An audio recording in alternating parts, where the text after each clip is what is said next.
Well, this is pretty shocking, and you may have a lot of questions about this. But first, let me give you some context. In D1, Train Station 06, the map where Barney gives you the crowbar, there is some unused geometry inside this building, which depicts an early version of Kleiner's Lab, which is quite interesting to explore, because we can see how far Kleiner's Lab evolved.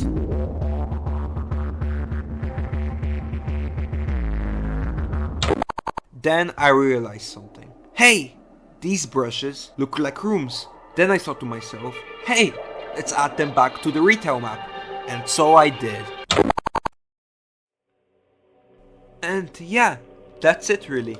This map took a bit to make, since it was quite interesting to think of how these rooms might have looked like, since Half-Life 2's development took a bit. But I want to keep in mind, these rooms might have not existed. This was more of a fun project, and yeah, I hope you overall enjoy it. And I want to mention that this room was quite tricky to make, due to the stairs. I originally thought of using like ladders, but it didn't look really good. But yeah, I think it turned out pretty neat, and it could be like an interesting take of how it might have looked like. And yeah, but there is one more room I want to talk about, but I'll talk about it in the next video. But yeah, I hope you enjoyed the video, and yeah, that's it really. I guess subscribe, that could be cool. But yeah, see ya.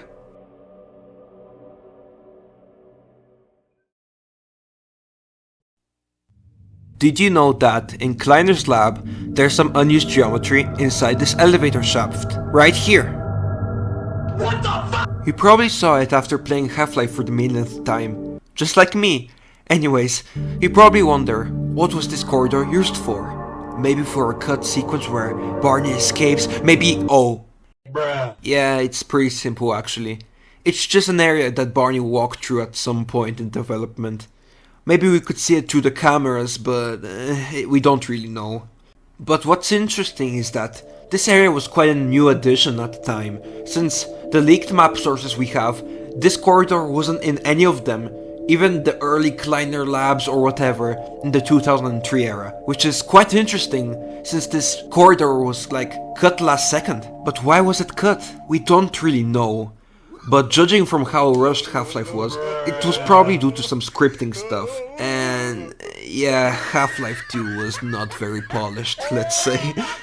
And as a fun little thing, I decided to decorate this corridor for fun. And yeah, that's all I can say about this corridor really. It wasn't really that special. It's just a really cool piece of cut content that was just left in the retail game. And I can understand why they cut it. It wasn't really necessary. And yeah, Half-Life 2 was rushed, so I get it. And yeah, that's all I can say about it. Thank you for watching, and whack that subscribe button with a crowbar, just like Gertrude Fremont or whatever. Yeah, see ya! Half-Life 2's art style is timeless, and we can thank Viktor Antonov for that. Viktor Antonov was Half-Life 2's art director from 2002 to 2004, when Half-Life 2 released. And while designing City 17, he took inspiration from his home country, Bulgaria, and its capital, Sofia, to design Half-Life 2's iconic city. And even based off some of the levels in Half-Life 2 are free locations in Sofia. And today, we're going to cover one of those locations. We're going to take a look at the real-life location that inspired the iconic train station plaza. In person. Half-Life 2 real? Oh my god. Here it is. This monument inspired City 17's iconic train station plaza. It's called the Russian Monument, and it was built in 1882, after Bulgaria was freed from Turkish rule due to help from Russia. This monument was funded by the people of Russia, and it was built in honor of Alexander II, who helped the Bulgarian army during the conflict, and it still stands to this day. This monument clearly inspired the plaza of Half-Life 2, due to it being a major landmark in the city of Sofia. Also no, there isn't a train station in front of the monument. Or a citadel. Sorry. Bruh. But yeah, that's all I can say about this monument. It served as important inspiration for one of Half-Life 2's most recognizable locations, and it probably helped making Half-Life 2 one of the most recognizable video games in the world due to how iconic this plaza is to video games in general.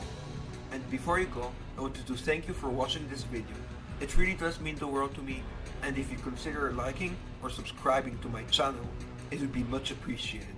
But yeah, thank you for watching, and I will see you next time. See ya!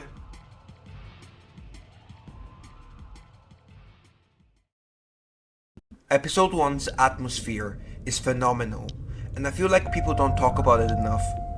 The ash falling down from the sky, the citadel in the distance, in ruins, while you explore this once great city that you have overthrown. It's just amazing, and the story just enhances the atmosphere even more. The citadel, the thing you worked so hard for to destroy in the last game, is about to blow, and you must evacuate as many people as you can. It's just mwah, chef's kiss. It's great, it's beautiful. And the chaos caused by the destruction of the citadel is also perfectly portrayed through episode 1's gameplay. Ant lions are entering the city, killing everything they come across. Hordes of zombies occupy the dark abandoned tunnels of City 17, while the remaining Combine forces try to keep everything under control, in some way, but utterly failing at every corner. I can't stop speaking the praises of episode 1. It may be one of the weakest of the Half-Life games, but there's so much to love about it. But yeah, if you haven't played episode 1 in a while, consider replaying it. Trust me, it's worth your time. But yeah, that's it for today's video. Sorry if this video is more rambly than usual. I recently replayed episode 1 and I had a blast with it. And really do consider replaying it, it's a lot of fun. But yeah, thank you for watching and consider liking and subscribing to my channel. I'll see you next time. Have a good night, day or whatever. See ya!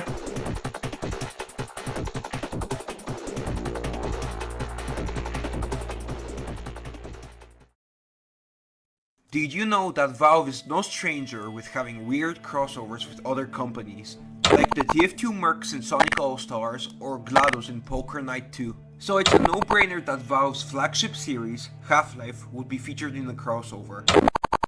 And I hate it. These Minecraft skins were created in collaboration with Mojang and Valve, and not to be mean, but they don't look good. Like, look at Alex! And why does Kleiner have a mustache? Why? And don't get me started on Barney, Jesus Christ! To be honest, I think the only good looking one was the zombie, and I think it's the only official Minecraft skin that has gore on it. Correct me in the comments if I'm wrong, of course, but yeah, that's it really. The idea behind these skins are good, don't get me wrong, but the execution is really bad. And we haven't even covered the rest of the Valve skins, Jesus Christ. Maybe I'll cover them someday, but I don't know, Jesus. But yeah, I will leave it here for now. If you enjoyed the video, consider liking and subscribing to my channel, it would be much appreciated. Also, oh my god! Did you know that in Half-Life 2, the Terminal Hotel building you see in the beginning of the game was based off an actual building in Sofia? It's called Hotel Shipka and it's located near the Russian monument, which I made a video about, by the way. But you may wonder, what are the similarities between this building and the Terminal Hotel? Well, look at the signs. The font looks exactly the same. And it's very likely that Hotel Shipka inspired the Terminal Hotel due to how close the Russian monument is, which inspired the Terminal Plaza. So yeah, that's the inspiration behind the Terminal Hotel. It's a small detail, yeah, but it adds a lot of authenticity to the game, since they used like real Bulgarian buildings and stuff like that, which is really cool. But yeah, that's about it. Sorry if the video is a bit shorter today, but nonetheless I hope you like it. But yeah, thanks for watching and I'll see you next time. See ya!